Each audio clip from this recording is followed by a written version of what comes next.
Yo, what's up mga ka-jeep trip at mga ka-jeepers? Magandang araw sa inyong lahat. Ngayong araw ay nandito tayo sa Tarima ng Rogen Motors para reviewin ng specs ng isa sa mga mini jeep na kanilang gawa dito. Pero bago tayo magsimula, siguraduhin nakasubscribe ka muna sa ating YouTube channel at syempre pakihit na rin ang notification bell para updated kayo sa lahat ng latest jeepney videos natin.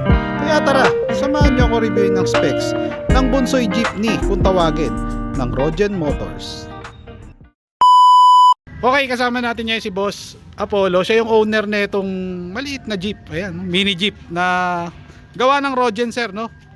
Ayan. O, sir, anong makina nung unit natin na to, sir? For JB1. JB1. Pwede makita, sir, yung mga makina natin dyan. Isuzu for JB1. Sir, ano ba mas malaki? JB1 o 4BA1? Halos pamareha sila, kaya lang mas malakas bumatak yung JB1. JB kaysa sa BA1. Ayan. And then sa maintenance, kamusta?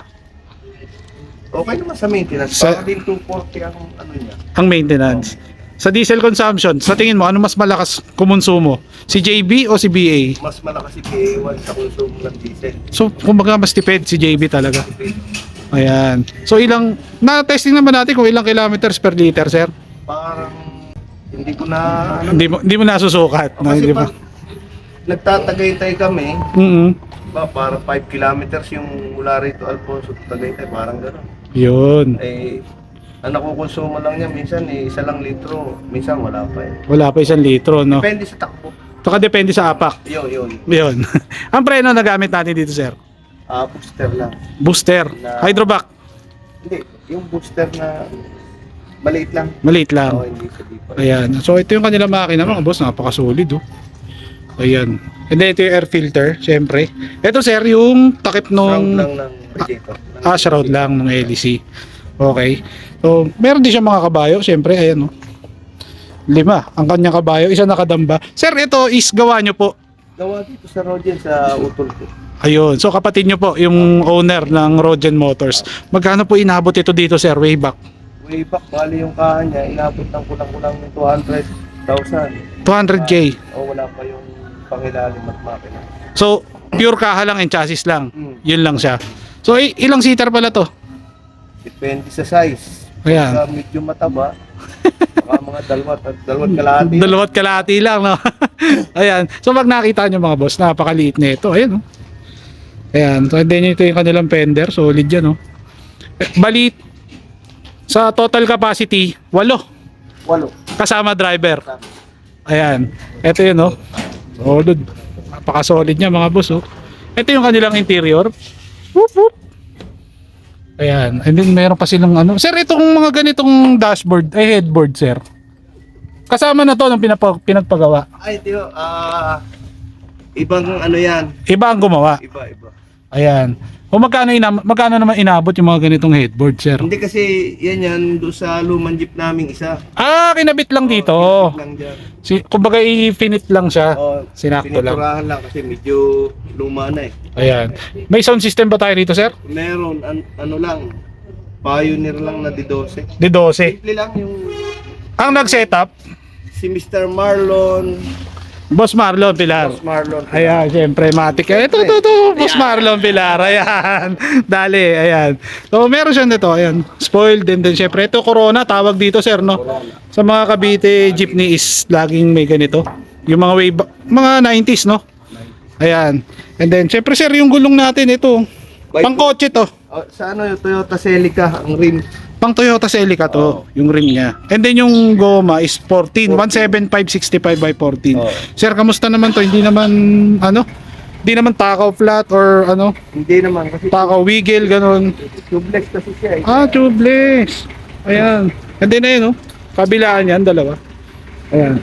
All in all, sir, may idea ka kung magkano na lahat ang value nito?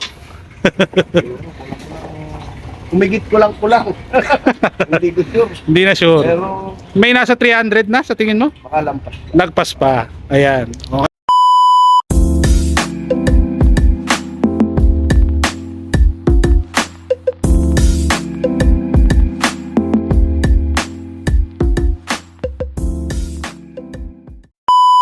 Polo, shoutouts. Baka may mga babatiin tayo. Binabati ko nga pala ang misis ko nasa bahay. Yun, no? Sa anak ko. Okay. Saka sa aking mga taga-suporta. Ayan. All for today. Yun lang.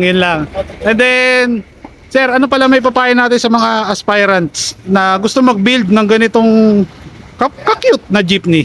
Gaya sa'yo. Pagka gusto mo, kaya naman. Kaya naman. Ayan. And then, syempre, kailangan ng pera. Ayan. So, sir, maraming salamat po sa pagpapunta sa akin dito. Ayan, okay. Next natin, Boss Marlon Pilar. Kasama natin si Boss Marlon Pilar. Ayan. So, Boss, shoutouts, baka may mga babatiin tayo.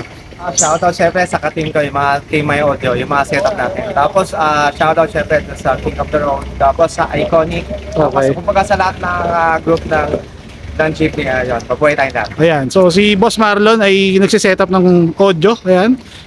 Ikaw nag-setup nito, sir, no? Simple lang. Kung ikaw convert, sir, nasa magkano ang paggawa dito? Ay, wala, pinaka-basic lahat ng gamit sa kanya yan. Sa kanya, labor lang. Oo, labor lang. Ayan. So, sa mga gusto magpa-setup, message nyo lang si Boss Marlon Pilar. Ayan. Meron din siyang YouTube channel, syempre. Promote mo na rin, sir. Nandito ka na. Sa Bayani Ko TV, kaso nga, bigla tayo nag-upload. Ayan. Kasi taas, bukod sa nagsa-setup, nag-wiring din tayo ng jeep saka OTJ. Ayan. So, sir, maraming salamat. Thank you. So, maraming salamat. Ayan, okay.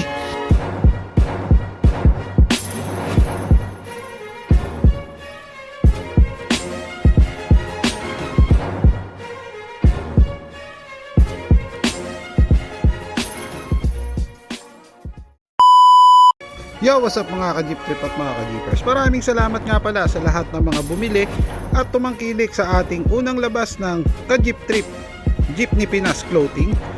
Kaya sa mga hindi pa nakakabili at nakakakuha ng ating Jeepney Pinas Clothing, available pa rin yan. Message nyo lang ako sa FB page ng Gabs TV o kaya sa Jeepney Pinas Clothing FB page. Kaya maraming salamat sa inyong lahat ng mga ka-jeep trip at ka-jeepers natin dyan. Salamat sa pagtangkilik at suporta sa ating YouTube channel since day 1. More design at more episode ang parating sa atin ngayong 2024. Maraming salamat sa inyong lahat. Babu!